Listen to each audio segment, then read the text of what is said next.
Baik saudara, seterusnya untuk perkembangan dari Terengganu langsung bersama rakan penyampai Muhammad Rashidi Muhammad Isa. Silakan Shidi. Ya. Polis Kontingen Terengganu siap sedia menghadapi pilihan raya negeri PRN yang dijangka tidak lama lagi. Segala persediaan rapi telah dilakukan termasuk aspek logistik serta turut mendapat bantuan penugasan hampir 2,200 pegawai dan anggota Polis Negeri Pahang serta beberapa jabatan berkaitan.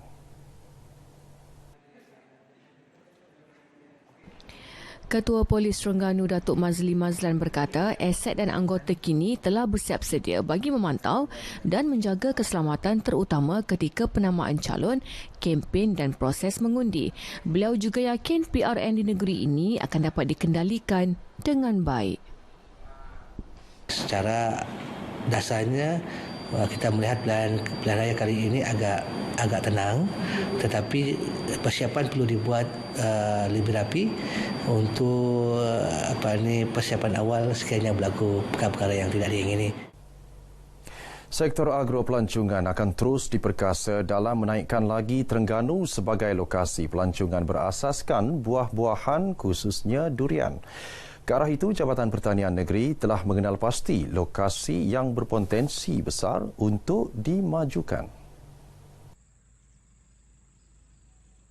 Antara lokasi agro pelancongan berasaskan durian yang terkenal termasuk di Bukit Lingai Kuala Nerus, Pasir Akar di Besut, Bukit Gondang Sungai Serai Marang dan Bukit Kemuning di Kemaman. Ramai sebenarnya peminat-peminat durian suka kaedah ni. Dan ni adalah satu daripada contohlah di Kampung Lingai Kuala Nerus. Tuan-tuan boleh datang ke kelompok ni untuk merasai dan membayar dengan satu harga dan makan sehingga kenyang. Dan kita juga galakkan supaya pekebun-pekebun yang lebih durian buat industri kan dia. Macam kita buat durian krip, macam buat tempoyak, macam buat aiskrim durian, aiskrim cendol. Beliau ditemui RTM selepas meninjau salah satu lokasi agro pelancongan di Lingai Kuala Nerus milik Wan Muhammad Zaini Wan Muhammad Nor seluas 4 hektar. Wan Muhammad Zaini berhasrat melaksanakan pakej makan durian kampung premium di kebun sebagai produk agro pelancongannya. Saya berterima kasih atas bantuan Konsep Agro Pelancongan ni pasal boleh memberikan sumber pendapatan tambahan kepada saya lah. Dan saya lalukan kawan-kawan saya pasal kita di sini ada 200 orang lebih yang pekebun ni lah. Jadi kalaulah maknanya kira kejayaan tu ada pada saya rasa kawan-kawan saya pun boleh turut serta. Memang kita alu-alukan lah mana agro pelancongan ni. Menambahkan sumber pendapatan kita lah.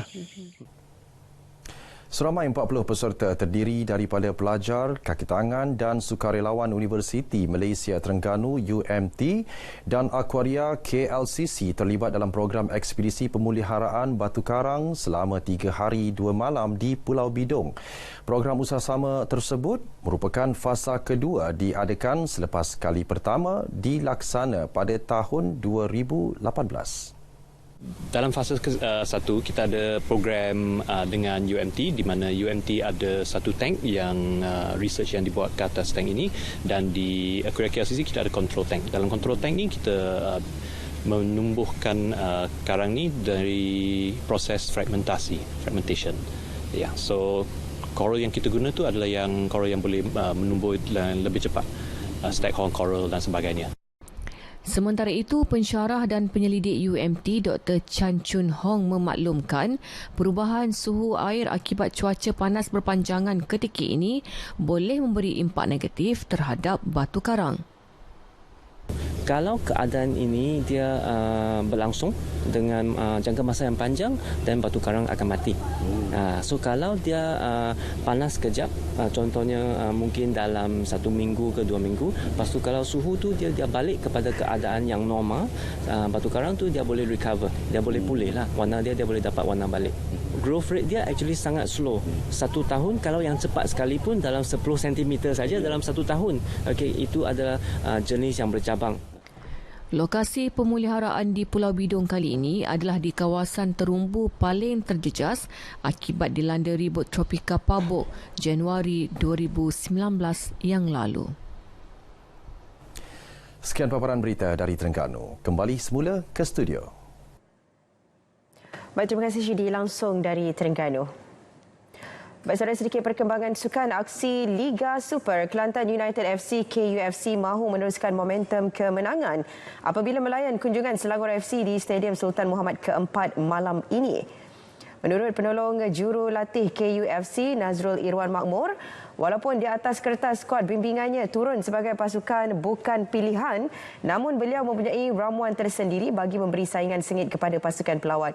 Jelas beliau kemenangan 4-1 ke atas Kelantan FC Jumaat lalu telah menyuntik semangat pemain untuk melakar pencapaian sama malam ini.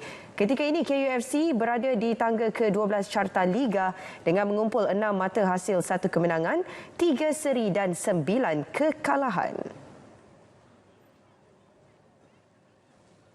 Ibarat serampang dua mata, selain memperoleh ilmu menerusi bahan bacaan, pengunjung perpustakaan Awam Pahang turut boleh berhibur setiap kali hadir ke premis itu.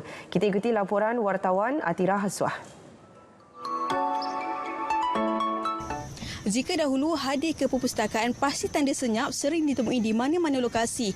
Namun kini ianya berbeza dengan setiap ruang disediakan dengan pelbagai konsep bagi menarik lebih ramai pengunjung sekaligus memecah pandangan segelintir masyarakat bahawa perpustakaan ini membosankan.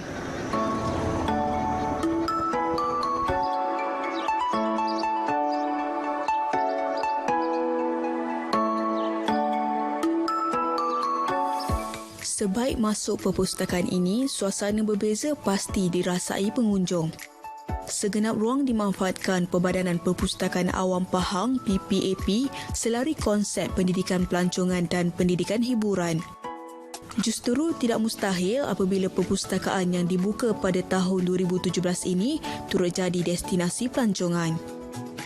Dan kami pun di library memang sangat menyokonglah apa juga program untuk anak-anak sekolah supaya kenal library sekarang bukan library yang memaksa diorang membaca buku. Tak, datang dan enjoy apa yang ada kat library. Ya, macam edutourism dan edutainment.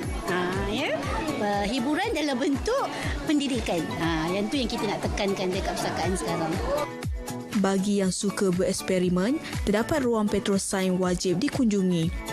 Turut tersedia pusat warisan intelek negeri termasuk koleksi diraja dan zon interaktif remaja.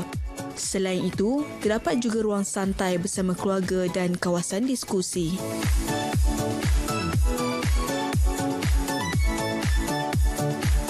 Memang sangat baguslah sebabnya dia tak menyekat minat budak-budak tu kan. Kalau tak nanti dia orang jadi macam takut nak datang ke perpustakaan. Jadi minat tu pun macam terkubur macam tu je. Jadi sekarang ni macam dia lebih menyeronokkan. Tengok kat Facebook dia orang kata best kat sini. Macam-macam ada, tak ada macam bukan setakat baca buku je, ada macam permainan untuk budak-budak ni. Jadi tu lah baru nak pergi tengok. Dengan keluasan 12,000 meter persegi, ia mampu memuatkan 2,000 pengunjung dalam satu-satu masa. Perpustakaan ini juga merupakan yang terbesar di Pantai Timur. Atira Haswah, RTM.